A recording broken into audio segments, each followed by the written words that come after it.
And there's me making clouds out of my shampoo. You know, when you put shampoo on your lips and make bubbles, and that's me going, yeah, I'm pleasing it. Am I the only one that does that? You probably are. I You might really have done that when I was sit in, 5. wait, what? That's what everyone does it. You know, when they're washing their face and you put it over your lips and you make bubbles and you sit there and go, ah, that's a life, you know?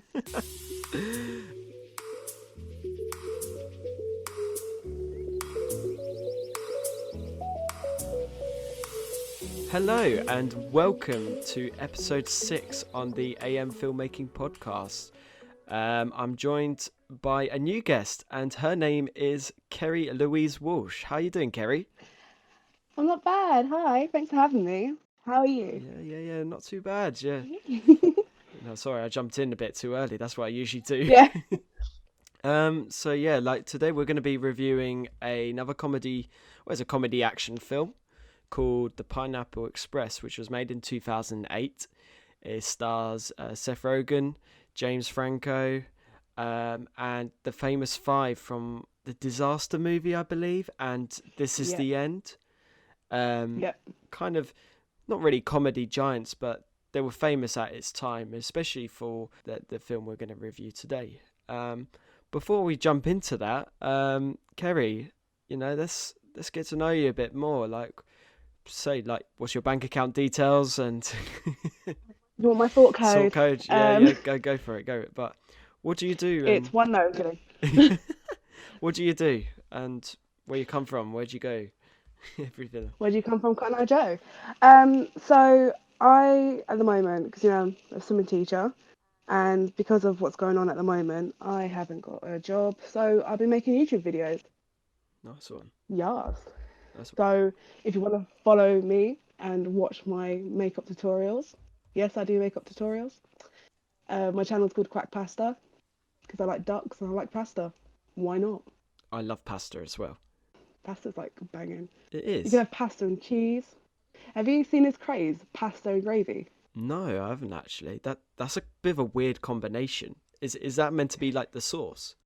It is the sauce, babe. Listen, yeah. So when you've got nothing in your cupboard, all you have is pasta, bit of salt, and gravy granules. All you got to do is make gravy and pasta. That sounds completely weird, but I want to try it out. Do it. You haven't got like any sauce to make. I mean, that's probably my next task to do when I'm in quarantine is make gravy and pasta. Gravy and pasta. Not bad. Let me know how it goes. Yeah. No. So you've been doing makeup tutorials, which is really good. Seen on your YouTube page, it's got quite a lot of hits. To be fair, it's got quite a lot of support. Oh. You know. But like in terms of apart from like YouTube and media and all that, what would have been your full time or like your job as such? Well, I wanted to become a teacher, but I also want to become a makeup artist. Mm. But I never really want to. I don't know. Always thought makeup's a bit silly, and there's not a lot of money in makeup. Mm. Since I've been doing like makeup and stuff, I'm getting like loads of good response, and my YouTube channel all of a sudden blew up. Like I had 20 subscribers, and now in the past week I've got like 36. Wow, Where did that come from? that's good, man. I've seen it blown up. Yeah, I saw didn't a another guy like he commented on your channel as well. I've got a male fan. Yeah. You know, usually it's like, the makeup gurus, but this guy he just makes coffee, and he's following me, and it's like, okay, are you gonna be making coffee while doing a makeup video? Like, what's this about? I'd So I'm love to quite see shocked. that. It might be Jay, to be honest. Shout out to Jay. Hi Jay, I miss you, babes. I think we miss it as well. But me, Oh, I miss him so much. me and Kerry work together. To be fair, I work as a lifeguard, obviously a high grade pool, and she works as a swimming teacher. Which I actually like to become a swimming teacher myself once this is all bloody over. But I can teach you how to shout at children. yeah, that'd be a good idea. There's different types of tones, the one where you scare the living daylights out of them. I'm kidding, I don't scare kids. She does that. Um, She's your local. If you do want to contact her, please contact on her mobile. She can scare those kids away it, if they're on your lawn. it's the glasses, I think. Oh I yeah, think it's my glasses. yeah. Like Like, When you wear them, you look like a Jimmy Savile, which is not Oh my good. days, I can't believe it. It's not good. I'm No, you blind in one eye, so it's like wasn't it you? they're needed. Wasn't it you who told me those glasses when I put them on? Like I look like a lesbian. You do actually. You do look like a lesbian. Bloody hell. Maybe I should go on that drag race. Is it the drag show on Netflix? It is Drag Race. There's another one as well. Yeah. There's a lot of those recently. Like my sister's like really got into them, and I just look at it. I know it doesn't appeal to me, but I just think like what like. I mean, some of the stuff is quite funny, to be fair. Like when, like when it does catch my eye, but it's just absolutely crazy. But the things they do, like the one on BBC Three, the British version, like the stuff they do, it's like, oh, why? Why is that necessary? Yeah.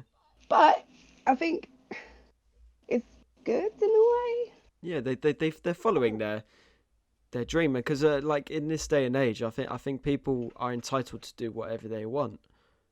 Like you wouldn't see this show, 10 or 15 years ago, because people were so kind of self-conscious, or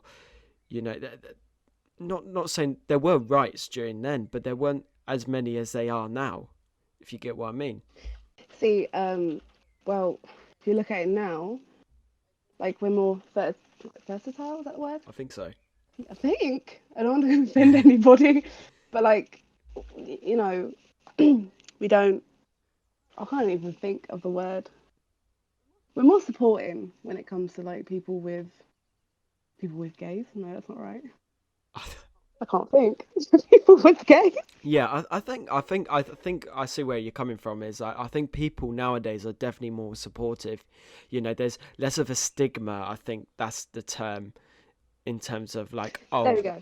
that person is a transgender, or that person is gay, and then it had that certain aroma or stigma. But now people look at it as a bit more equally, which is what we should That's be. what I'm trying to say. Yeah, About being like offensive. exactly. And those shows need to be made like a bit more. So I do support the show, but like 100% is not made for men. So do not do not watch it. That's why it doesn't catch my eye as such. Well, it doesn't appeal to you, no. But I mean, I never really liked drag racing, like the TV show. But then I recently got into it. You also like you're quite a big fan of Pokemon, I hear. Oh, I love Pokemon. Pokemon and Frozen are my two favourite things in the world. Frozen, I love Kristen Bell. Kristen Bell. Oh, cool. I just think it's amazing. And Pokemon, I've always been a Pokemon fan since I was younger. What was your first Pokemon game? I didn't really play Pokemon. Right, how do I leave this chat? I was a Mario Bros kind of Sonic side of things. I mean, Sega. the first time I actually played Pokemon was Pokemon Go, which was actually quite a fun game, but then it slowly died out as such. I mean, I know there's quite a few people who still play the game, and it was kind of like a massive like hit for when it was made. But yeah, I've never really been a Pokemon fan. I've mainly been Mario Bros, Sonic, kind of those kind of things, really. So yeah, I was a massive fan of Sonic growing up because that's all we can afford. Oh. What's it called? What was it called? The game thing. Sonic Rush? No, the Sega. I know Sega, but what was the box called? the gaming console. What was it called? You got Nintendo DS. Wii. Yeah, but no, the one that's run by Sega, like. Oh, PlayStation? It's in my. No. I don't know. It's in my head. Dreamcast was made in 2001, and Advanced Pico Bina was in 2011. So it might. They're probably like 21. Yeah, it must be one of those two. Or there's the Sega Saturn, which was made when I was born, in 1998.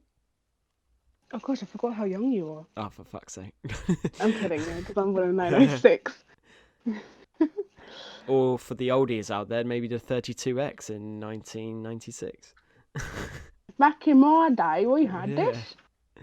Anyway, I think that's enough about Oh, sorry, What just is it? rambling on about rubbish. That's the point Uh, of it. That's the point of these podcasts, I think.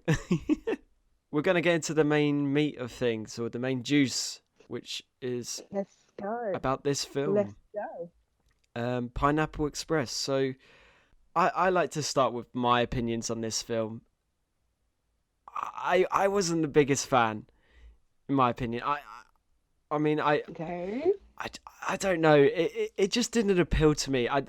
There were some moments where the comedy was definitely there, but it just felt so dry and so flaky in areas. Why? Why do you say that? I don't know. It just didn't appeal to me.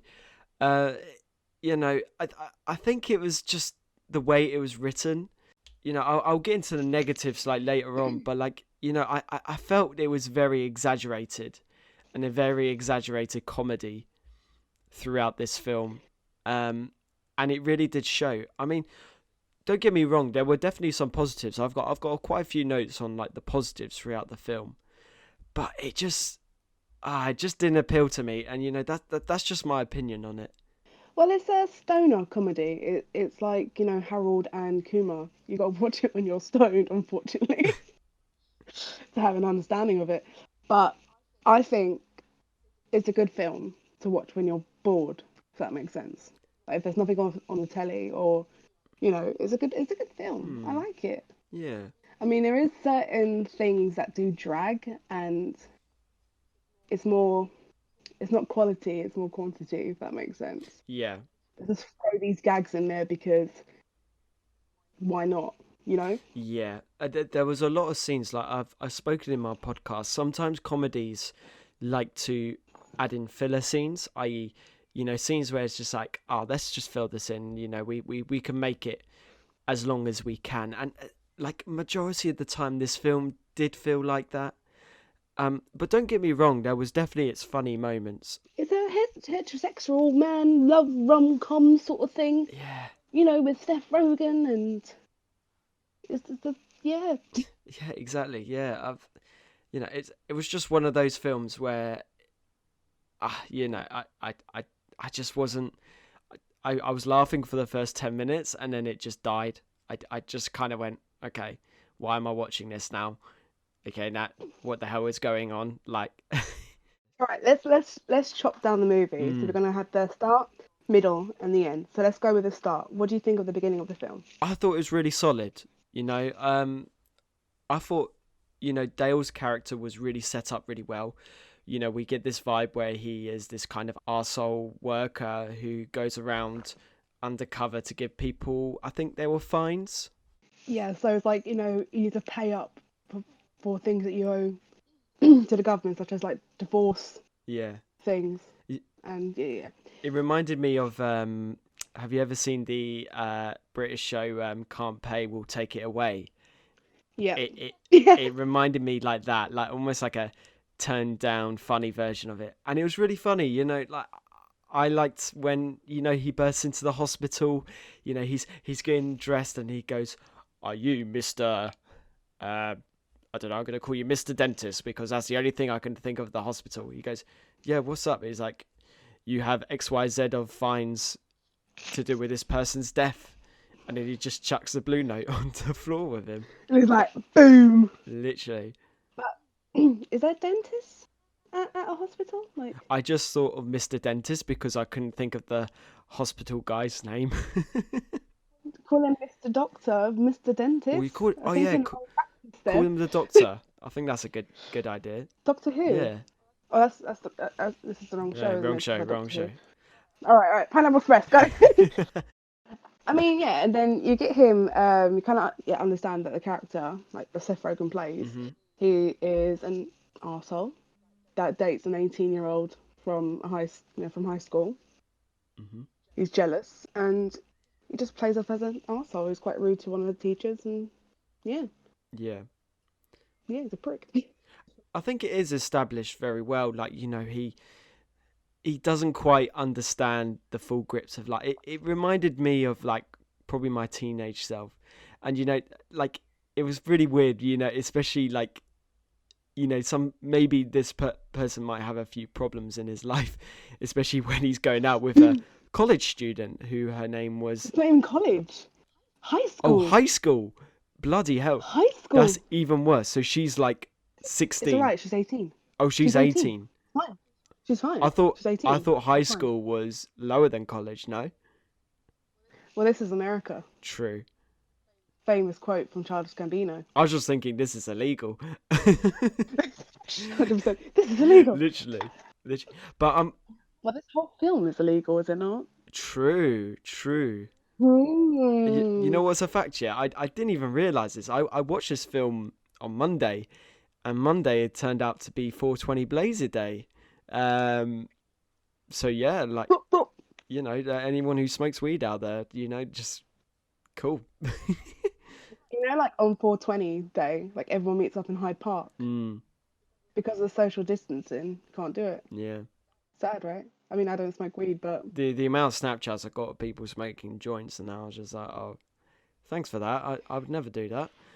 And there's me making clouds out of my shampoo. When you put shampoo on your lips and make bubbles, and that's me going, yeah, I'm pleasing it.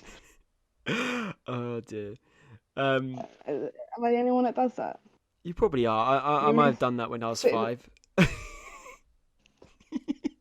Wait, what? That's what everyone does it. When they're washing their face and you put it over your lips and you make bubbles and you sit there and go, that's a life, Anyway, but I thought, the whole beginning scene was quite solid. We got this establishment of the character. And then we meet, the other character played by James Franco. Yes. And with James Franco, he normally plays serious actors, and this one he was quite laid back. And he was this hippie character, which I was quite shocked by watching it.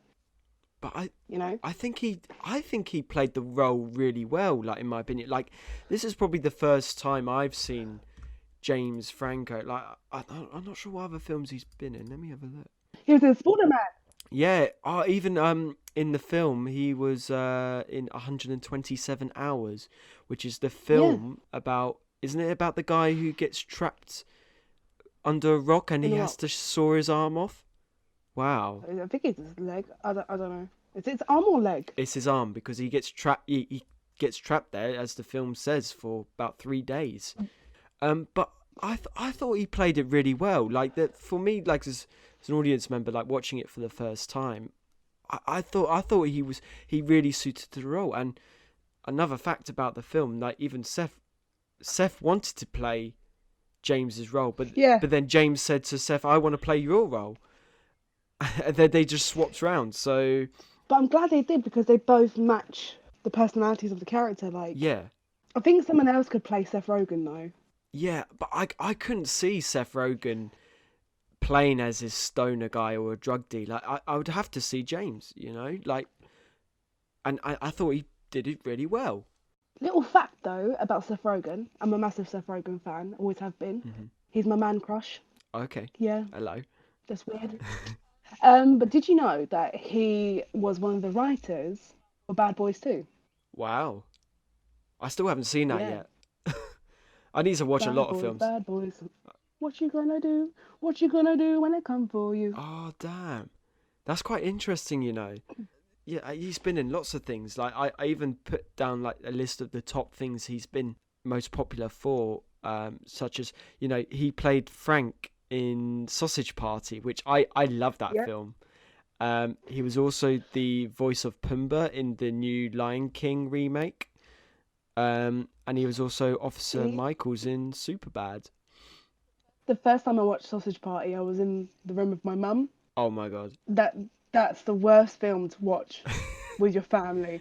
Especially, like, your 16-year-old brother, and you're sitting there watching it, and you just see food, like, hump each other, and you're like, and my mum's like, this is nice. And you're like, I mean, apart from that end scene, I thought the whole film is still brilliant. Like, oh, it's great. It's actually another 420 film, if you think about it. It's more about, if the humans do drugs, then they can see these foods come to life. I'm going to try that, I'm just going to try to find some drugs and... No. And we do look at food. We do not advertise doing drugs after listening. Oh, no. No, but maybe. No, I'm kidding. Anyway, if we went back to the film, like, another positive, I felt Dale and Sal's, I think that's his name, Dale and Sal's Yeah. relationship, it eventually bonded over time. It's a heterosexual man bromance thing, like I said. Yeah. And I think But they both learn to respect each other's differences. How one is a drug dealer and then one has actually got a job, and they do bond really well. but you see in the beginning of the film, like, Gale didn't really. Was Gale? What's his name again? Yeah, Dale, the main character. Dale. I call him Gale. You see how he didn't want to spend no time with him, and all that Sal wanted was a friend, and they kind of bonded over this like dramatic experience. What did you think about when Dale went to drop off that thingy-mabobby, and he saw the cop shot someone? So That bit. I was just a bit like, I was caught out of the blue. I mean, when you saw the cop, I was just like, okay, like, she's just pulled up. She's gonna probably just stop him, and there's gonna be that. It's called the inciting incident. So in storyline, about 20 to 30 minutes into the film, you get an incident that is gonna drag the story throughout, and this was definitely the inciting incident, and it wasn't what I expected, really. All of a sudden, a cop going into a house with a gun, and I was thinking, okay, where's the other cops? And then all of a sudden, they take out this guy who doesn't he turn out to be the boss of Sal, I think so. who's the guy who sold the drug Pineapple Express to him. I'm not I don't know.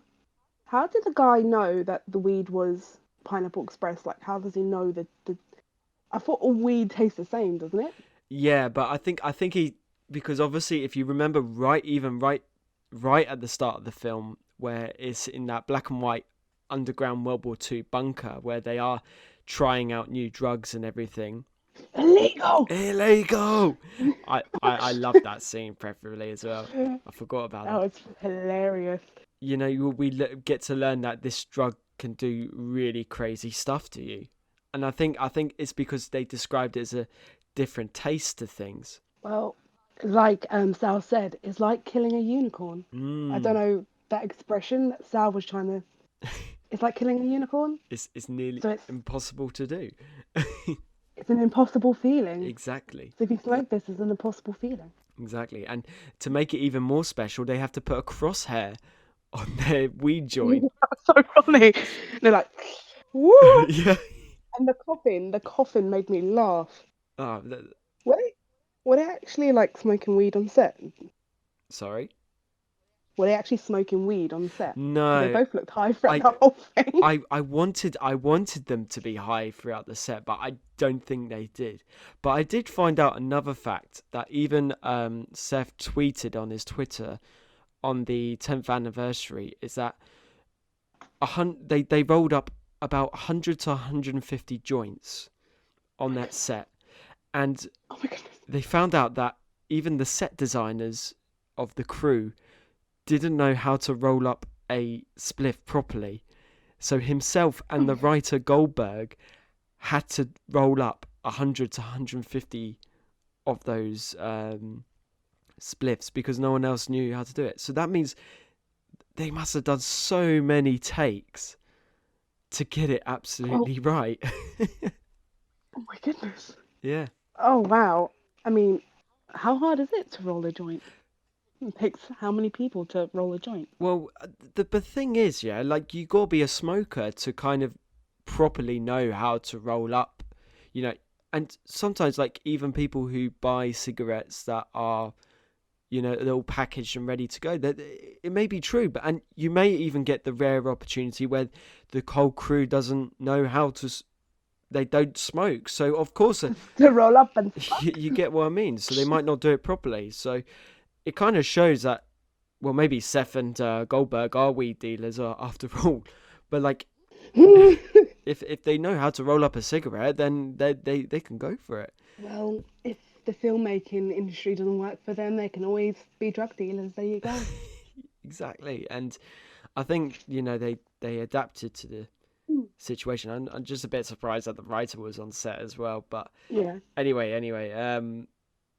But yeah, I thought all that comedy was great. But even after the beginning of the movie, then, and after the inciting incident where this guy kills, I'm just getting confused, because he comes rushing home to Sal's house.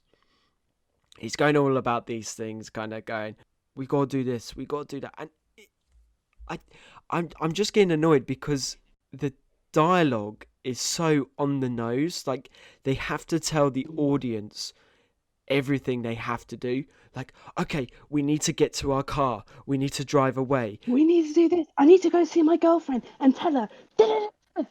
do you get what I mean? It felt like they wrote the dialogue to literally babysit the audience, which I was just like, let the audience make up their own mind, or just show it.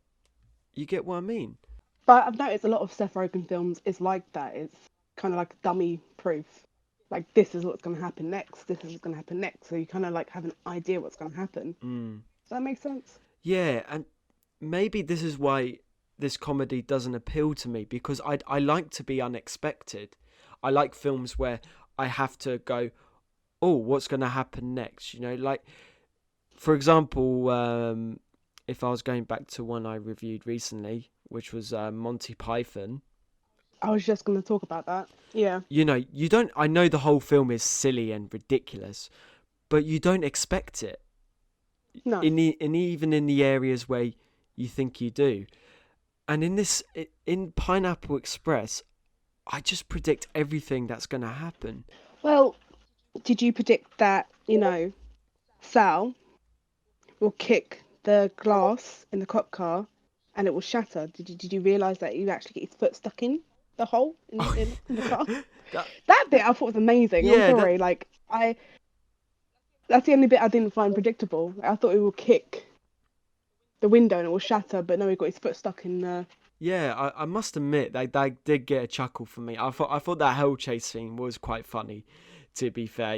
Like, they just drive around the town. Yeah, exactly. I think that was a moment where I was just like, yeah, hopefully the whole thing will shatter. Instead, he's got his leg up and he's driving along in busy traffic. So there is like little bits of comedy value there. Like stuff that that make you chuckle, and you don't expect that's going to happen. Yeah. But like, if this film, this is the problem with the film. I think they sway too much on the action element rather than the comedy. And the comedy elements were all ruined because of, the amount of action or the seriousness the film was taking. It just didn't feel right, in my opinion. If we were going back to, they got in their car and then they go and park somewhere so very obscure. I think it was like a park or a forest.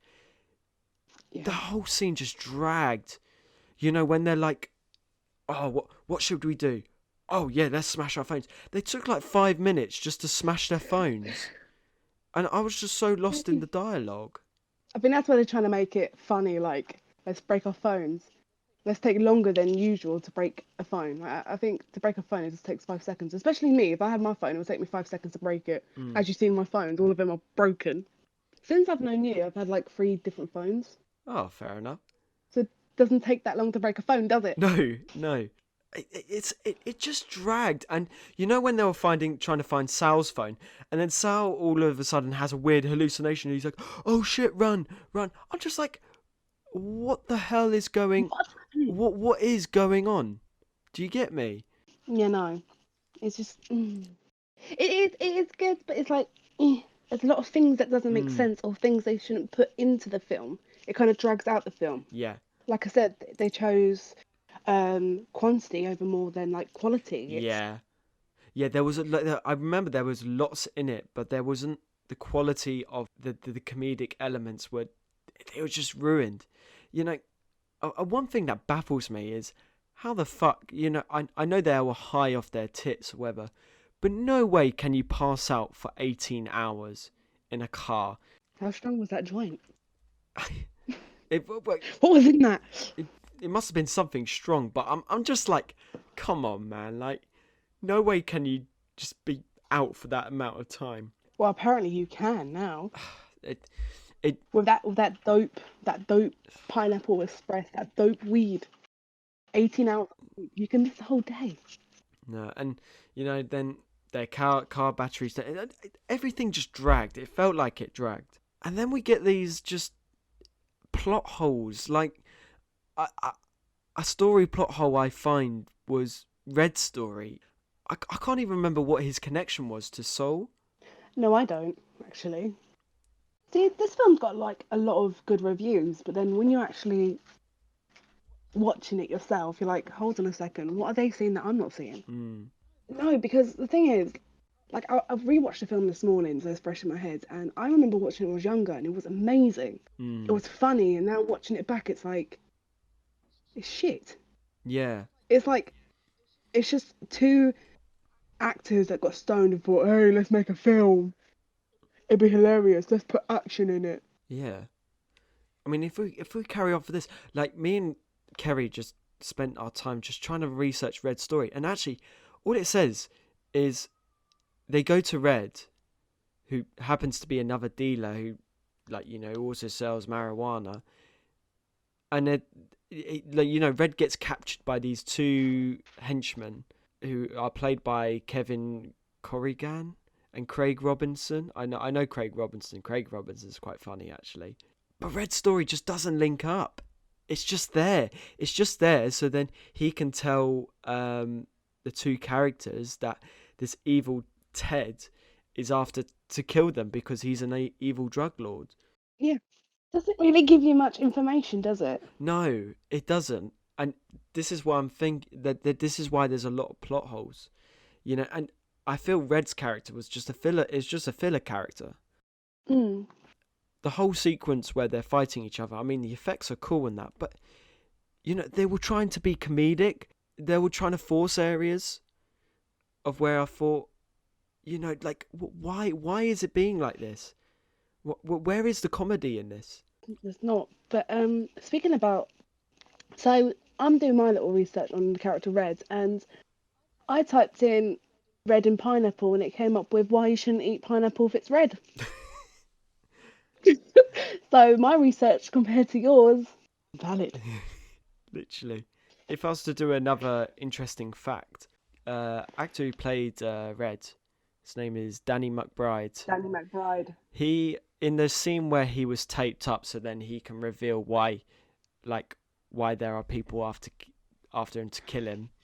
It goes back to Seth's tweet about the 10th anniversary, where he was actually taped to his chair all day. You know, it says McBride had to be taped to the chair the entire day because the taping process would take a long time to let him out, in and out from each scene. Can you imagine that? Like, oh God, like, it must be so annoying. Like, even like, you know, how was he meant to have? Just don't have Red in there. Don't have that character in there. That's so long. How long did it take the film to make? God knows. I think it was about 3 to 4 months of production, and then you obviously got post-production, which can take up to 9 months to a year, or even more. Like Avatar post-production took about 5 years, apparently. Oh wow. Yeah. Yeah. Well, poor Danny McBride, you know. Yeah, man. I'm sorry, mate. If you listen to this, which I don't think you will. No. And I don't really want to touch on his character, because they kind of, in the story, he actually does have a meaning to the role. You know, he pussies out to finish the final fight, then he does come back. And I did find it funny when he did crawl out of the fight, like when the whole building blew up and he's just crawling out. I'm just like, well, what? Like, that'd get me. He survived. You know, like a. He's a cockroach. He survives or anything. Literally. I think another character that was just pushed aside was Angie's character.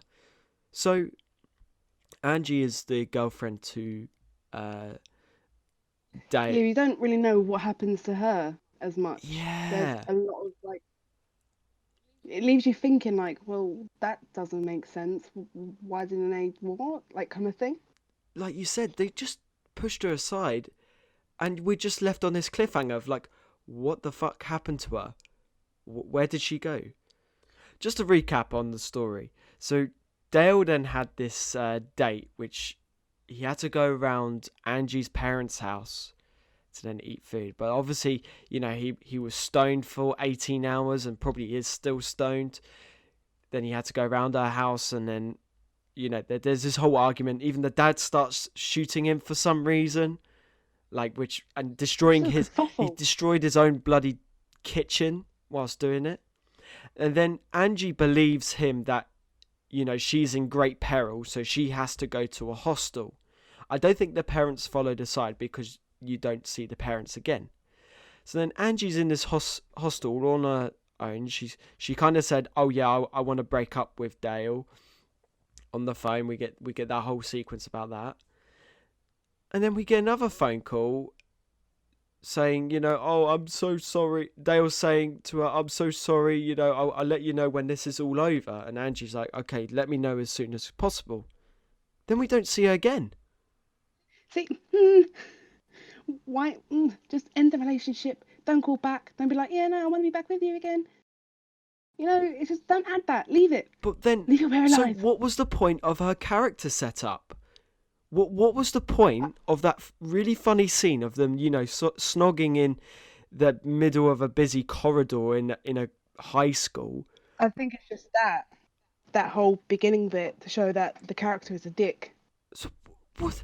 So is that it? So basically, this boyfriend-girlfriend relationship means nothing. So all they've done is they've gone, okay. But isn't that most relationships? Yeah, but the problem is there wasn't a conclusion to the relationship.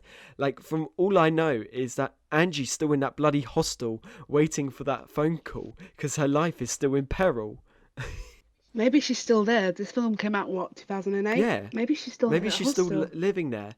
Yeah, unless there is a ending credit, like there's an ending credit scene that I am deeply missing, even though I watched this film on Netflix and I stayed to the credits while I was making these notes. Her story was not finished. Her story was just kind of go, yeah, okay, we'll just push her aside. We just want a final battle. It's like, fuck that bitch. Just leave it. We just want the bromance.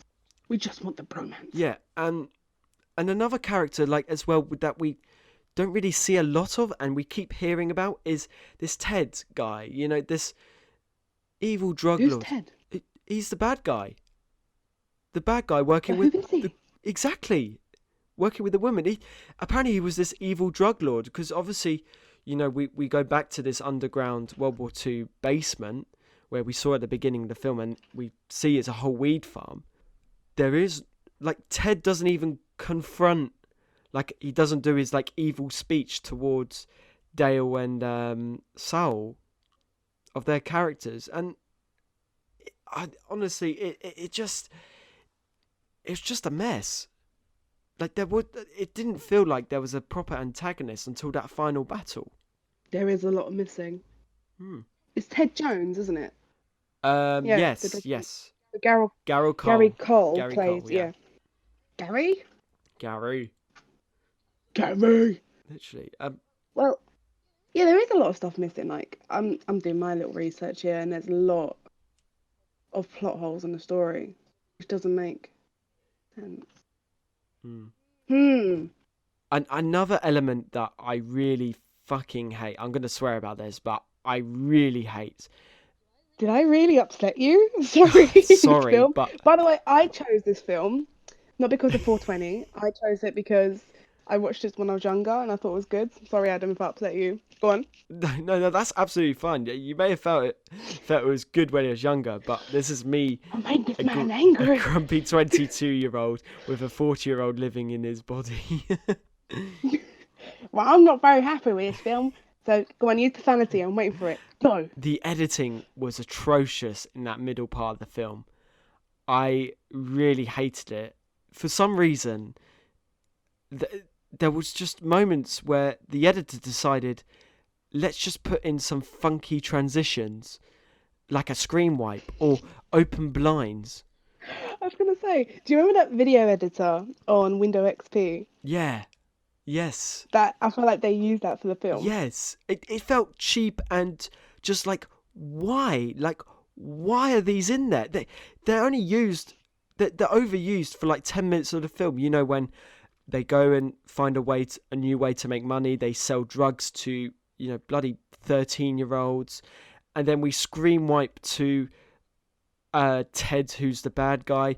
Then we do these funky triangles that explode from the screen to see, there is this car chase or whatever.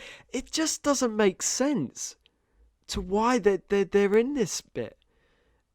It's very chaotic, the editing, I do agree. I just have a feeling that because sometimes in post-production, if the editor may do a rough cut, and sometimes if the director or the writer or whoever has overall control gets too powerful, they could go, oh yeah, we need to transition in that.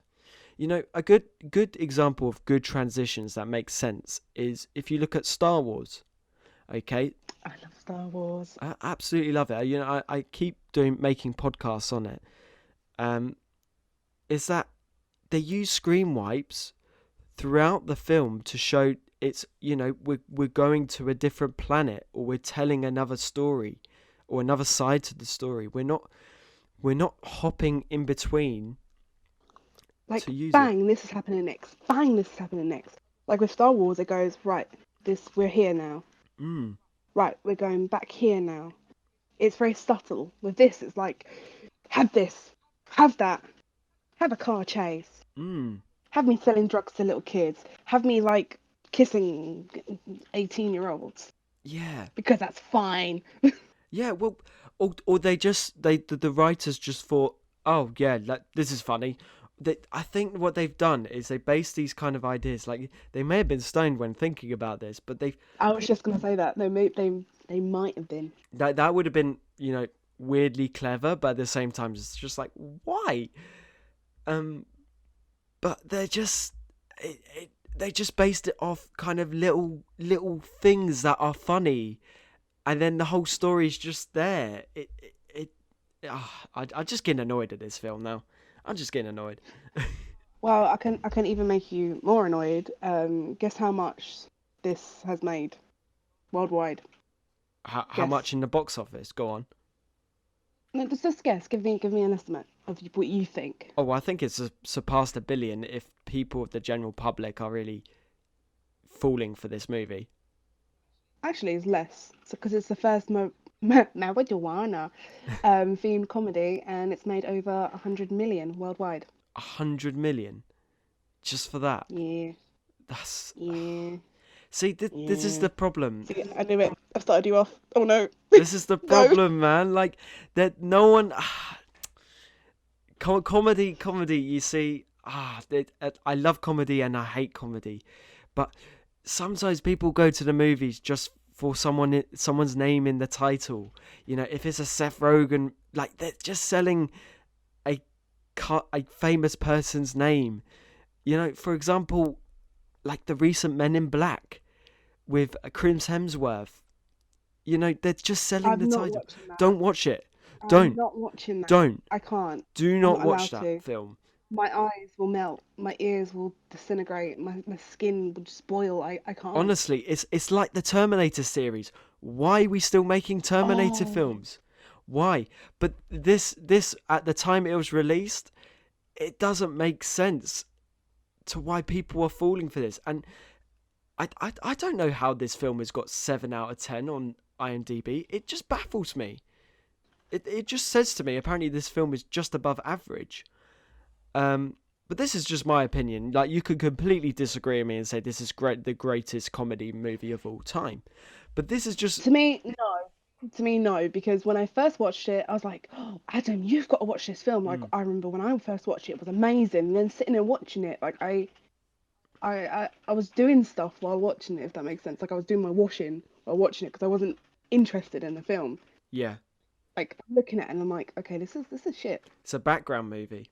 It's a background Yeah, movie. But I gave it. that you don't really pay attention to. But even when I was giving my full attention, which I do with every movie I watch for the first time, the second time, or any movie, unless it's obviously a film I've watched for the 1000th time, okay, which means I really like the film. But any movie, I give my full attention, and that film, it just confused the fuck out of me. Literally did. And Well, what did you think the film was going to be about? So when I told you watch Pineapple Express, what did you think before watching it? I honestly didn't know, but I was thinking it was either going to be a plot about drugs, or it's going to be about someone accidentally killing someone or on the chase in a comedic way. So actually, if you combine the two, it's kind of definitely going around the right track of it. So it's a Drugs, action, drugs and action, pretty much. and hot babes, hot 18-year-olds. Yeah, but there wasn't any of that. Like when you get like Fast and Furious, or a great example is Baywatch, where I actually haven't seen that film yet. Is that why you become a lifeguard? Because of Baywatch? Yeah, like if you want to renew your training, you just watch Baywatch for 2 hours. Well, that's why I became a lifeguard, because I wanted to do the slow running and saving people. When I realised my first rescue I did, I was drowning myself. But Pamela Anderson got it all wrong. It's not nice. It's not nice. I think I had to save her. No, it's me screaming while towing. Someone going, Oh my days. you try some with your shoes on. Jeez. Yeah, this film, it didn't have like what it had in Baywatch, where you get that scene of slow running motion, and then they're focused on the woman's figure or the man's figure if it was a different film. But you do get, I can interrupt you here, you do get, Seth Rogen holding James Franco slowly walking out a burning building. I mean, that's True. generic, right? True. It's just, look at that bromance. See, it's a bromance film. Yeah. Have you got that relationship? What, me? Have you got a bromance relationship? Would you pick up one of your friends, slowly walk out a burning building and go, I love you, man? Well, unless someone wanted to set a club on fire, literally, then I will do that. But I'll probably end up dying myself. Well, right now you've got to pick one of your friends. Nah, I can't shout them out because I wouldn't be able to carry them. So just pile them all up and go, right, come on, my lovely. With your polo arms. Right. But yeah, don't get me wrong, their relationship was really developed. I'm saying that's a positive thing. I felt there was definitely a connection, and which was quite funny. But yeah, it just didn't. I gotta keep saying it just doesn't make sense. I mean, actually, another positive for me, if we're going to the end sequence, apart from all the plot holes, or whatever, the action sequence was actually quite cool. Do you know what it reminded me of? Have you ever seen the film Kill Bill? I love Kill Bill. One of my favourite Quentin Tarantino movies of all time. And it's definitely that end sequence of Kill Bill Volume 1 where she fights off all those Asian guards to then get to the first of the... Oh, God, I don't know my facts right. I found the name. Her name is actually... Well, her name is the bride. They don't actually give her a full name. To find O-Ren Ishii, who works for Bill. But that last action sequence, it reminded me of that film, and I thought it was just really positive, and I just really enjoyed it. Despite all the plot holes that were just happening throughout it, which just pissed me off, and it even when those titles rolled up, I was just like, what the fuck did I just watch? Well, it's one of Kerry's films. Enjoy. Yeah. Have you got anything else to add, especially on that ending sequence? Well, I mean, there's so many stuff that is missing from this film. And like you said, there is a lot of plot holes, but the ending was brilliant. And there was a few scenes, like my favourite scene is when James Franco kicks the window in the police car. That's my favourite scene because it was funny and you didn't expect him to. You think he'll shatter. I like that scene, but yeah, there's a lot of things missing, and the film could have done better. And the editing, 100% agree with you. Yeah. There's so much missing. So much. And what about even what I was just saying about the fighting sequence?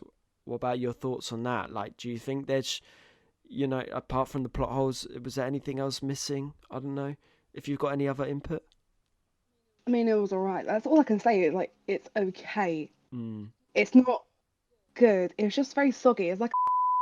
Oh, Wait, that is disgusting. I can't. What does that mean?